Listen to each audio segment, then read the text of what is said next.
Hi everyone, welcome back. Okay, so we are getting on to making the drawer for the sideboard. So first thing is I've got to dimension a couple of these pieces of pencil cedar, which I will make into the bottom of the drawer.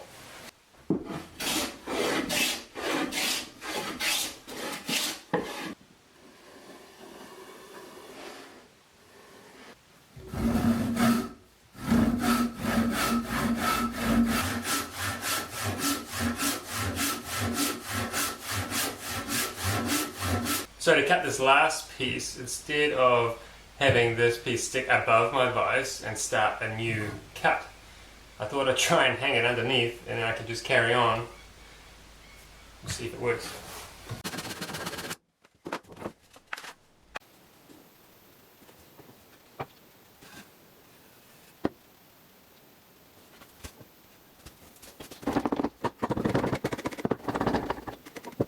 Right, so I didn't really like how the top had finished, so I took it back off and I got out my granddad's number 112 scraper plane, which I've always had a bit of trouble to get setting up. I've just sharpened it, as far as I know, I've sharpened it the right way. So I think this was going to be easier than burning my fingers, at least with a card scraper.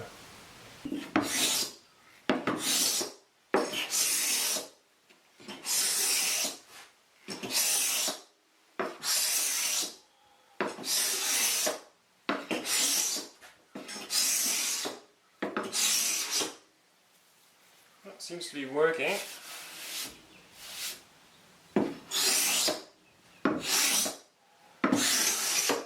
So there's a knot in the top of the top, and I've been debating whether I should patch it with a piece of the cedar wood, and I'm going to do it because why the hell not?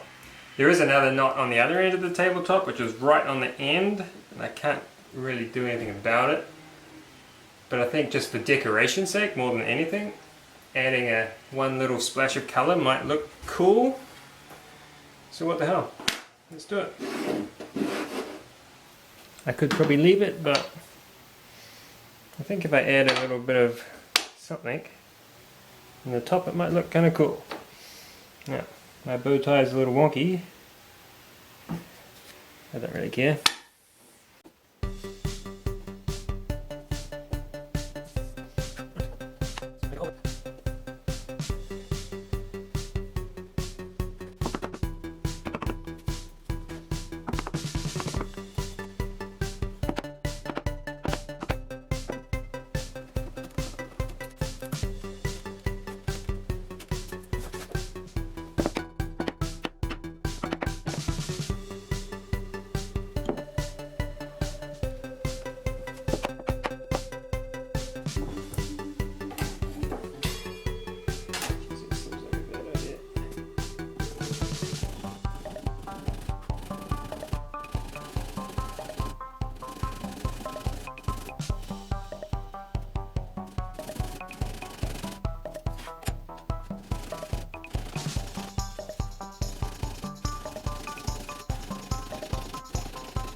Okay, I've got the drawer base gluing up. I've finished cleaning up the whole unit. I put the little bow tie in the top, and I just want to get some finish on it and see what it looks like.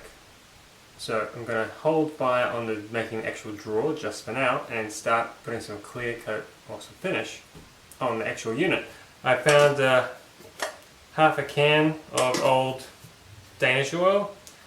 And it doesn't look like it should. It looks like it's starting to turn and it's a bit thick and dark and brown, but that's what we've got. And because it's smelly as hell, I'm going to be doing it outside by the back door. A shelf. You like it?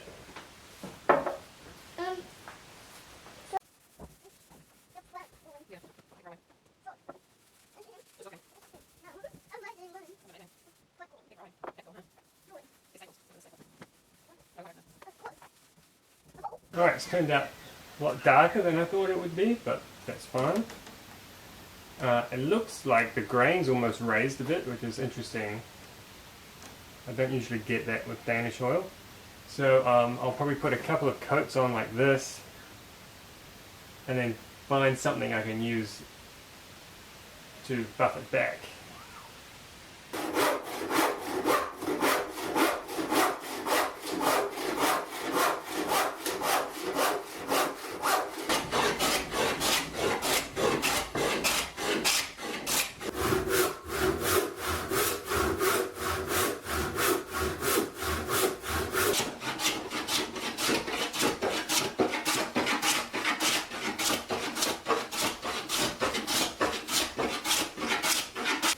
Okay, so in terms of what we're doing with the drawer front is fitted to the space we have.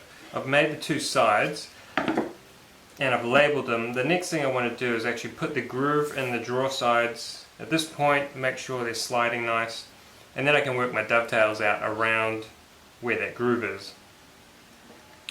So, first thing to do is mark where the groove needs to be. Alright, so after I've used my regular kind of joinery marking out gauge, I'm going to try and get this plow, this groove started in the old school way. So next I need to use a more old traditional style marking gauge. And these have a much bigger blade and better ability to score a deeper line, which we need.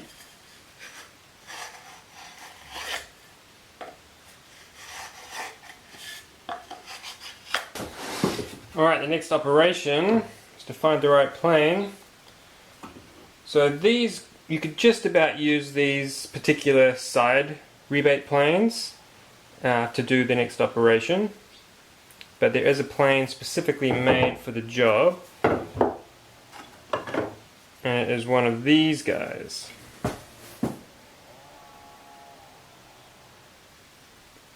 I have a pair of these, a left and a right hand.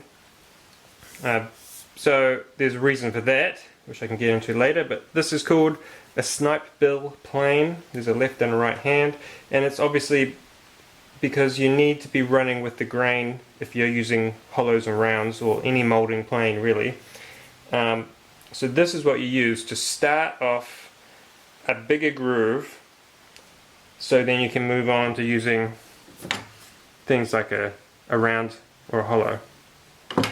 So I think you can see the two deeper marking gauge lines I have. The idea is that you take your snipe bill and run the very fine edge inside that marking gauge line, and as you establish some cutting, you can slightly start moving the plane over, and you end up creating a little V. And that's at that point where you can start running moulding planes inside those V lines. It's just getting it started is the trick.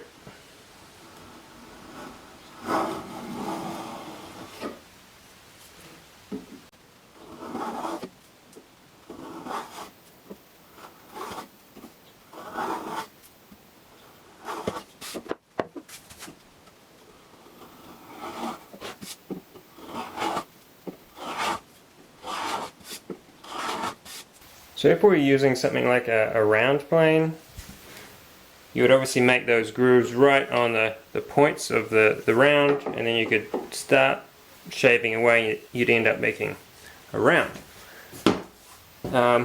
With the dado plane, just a square plane, I probably could just about get this started by just gently running inside the lines. It doesn't seem particularly accurate. I think probably what you need to do is then chisel out some of the waste, just so I can have a shoulder for the plane to plane against.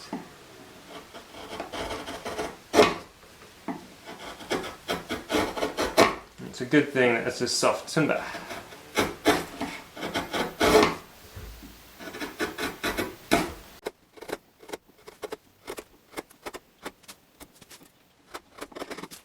Should be able to use this now.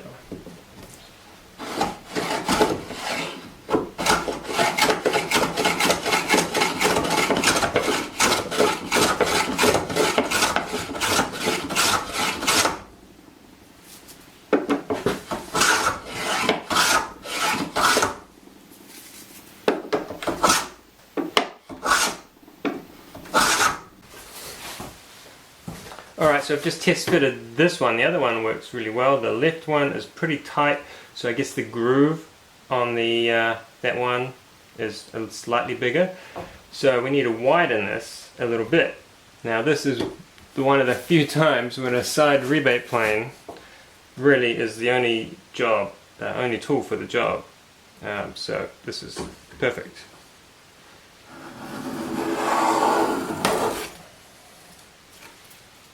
Draw pieces, mostly made. I can start laying out the joinery. So I'm going to start with the front.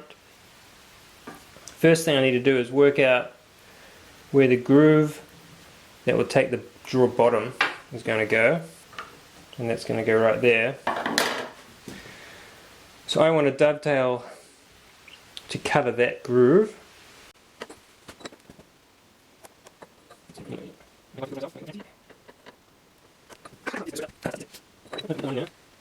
By not putting any joinery here, that means the drawer will stop on the drawer front, will stop against it, and so then it should mean it stops dead flush at the front. You'll see what I mean in a bit. So I really don't want to touch that. I've never actually done this before where I've ganged up the two sides. I've seen people do it, so let's give it a crack.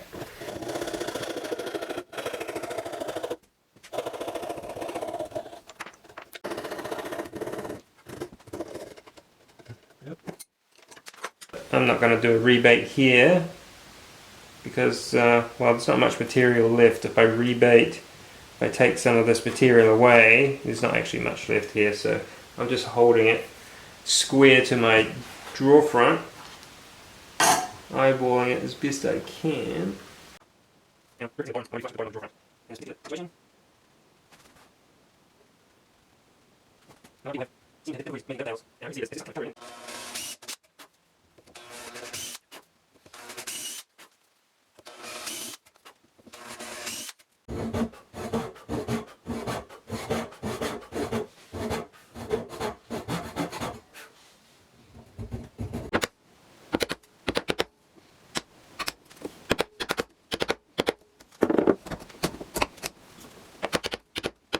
So I've arrowed the back edges of my tails just to help ease it into the pins a little bit.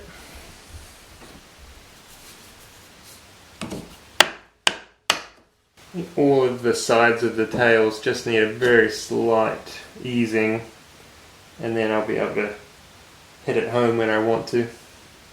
Right, now I can make the groove in the back of the drawer front and in the drawer sides for the drawer bottom to fit into, and this is where the planning and the layout of the dovetails helps, because I can run my grooving plane right through and come out of the pinholes, which makes everything look a bit nicer, assuming this actually works.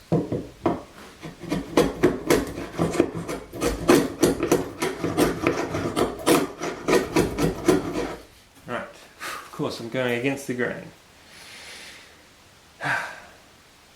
Okay, I've got to set this up from the other side.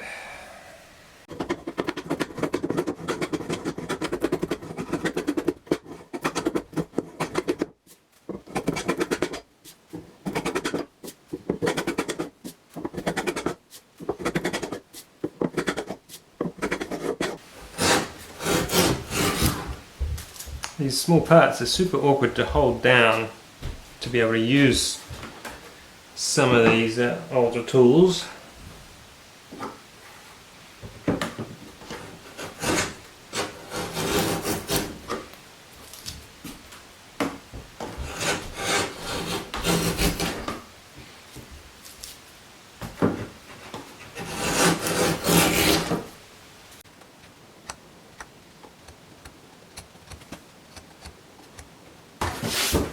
So the joinery on this has worked out pretty tight, which is good, which means I really don't need much glue. What I'm going to do is use some super glue.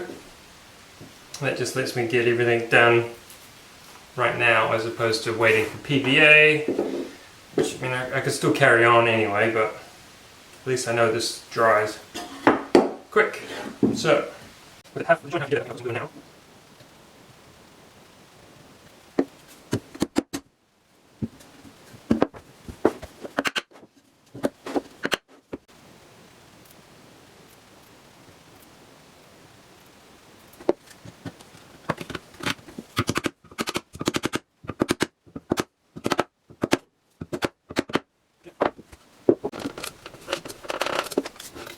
You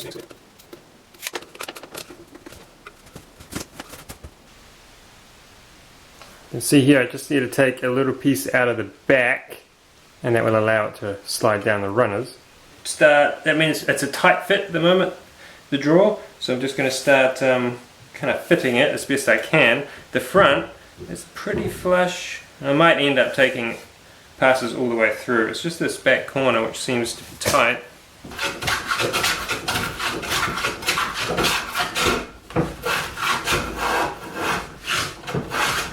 Okay, the drawer's fitting reasonably well.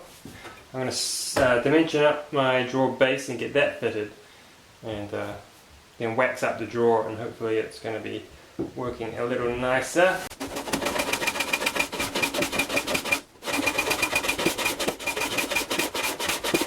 Here's the bottom of the drawer base. It's pretty rough, but because my resawing was a bit rough, I can't surface this all down dead flat on the bottom. I don't really care.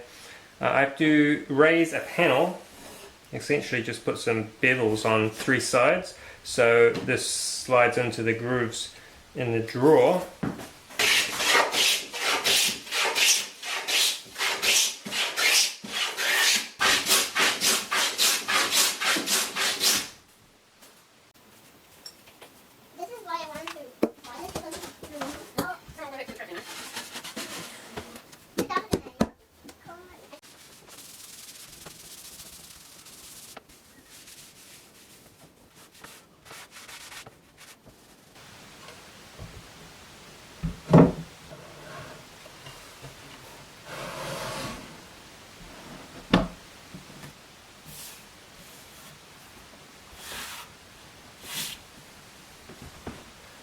Alrighty, this one is finished. I'm pretty happy with how it's turned out. I don't think I could charge like full cash to a client for this. There's bits and pieces that aren't perfect. This part here, this rail which is sagging down by maybe 3 mil, is really annoying, and it threw off how the drawer sits a little bit. But otherwise I'm really happy with how it turned out, and I'm really surprised actually how quick it is to work with some of the hand tools. In some cases quite a lot quicker than setting up a router table or a dado blade or something in the workshop. So I will definitely be using some of the skills I learned here on some of my other paint jobs, and I'm going to try and incorporate a lot more of this kind of work, because really it's super quick. It's much quicker than I thought it would be. So I hope you all enjoyed it, and yeah, break out the old hand tools and have some fun. See ya.